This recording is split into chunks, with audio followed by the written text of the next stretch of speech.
আধিপত্যবাদ শক্তির গুপ্তচরেরা বিভিন্নভাবে ষড়যন্ত্রে এখনই লিপ্ত রয়েছে।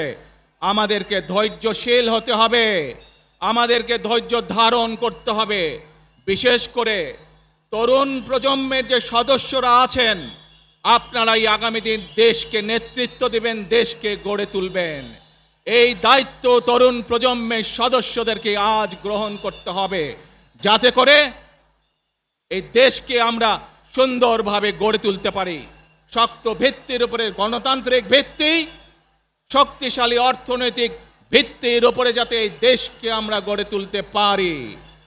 প্রিয় ভাই বোনেরা, আমার সাথে আজকে মঞ্চে এখানে বহু জাতীয় নেতৃবৃন্দ বসে আছেন। আসুন আজকে আমরা দুহাত তুলে আল্লাহর দরবারে দোয়া করে আল্লাহর রহমত আমরা চাই।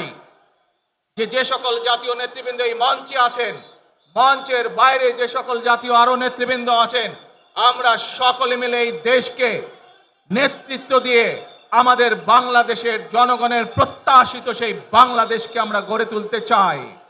আমাদেরকে যে কোনো মূল্যে আমাদেরকে এই দেশের শান্তি শৃঙ্খলা রক্ষা করতে হবে।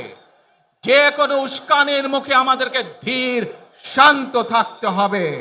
প্রিয় ভাই বোনেরা, আমরা দেশের শান্তি চাই, আমরা দেশের শান্তি চাই, আমরা দেশের শান্তি চাই।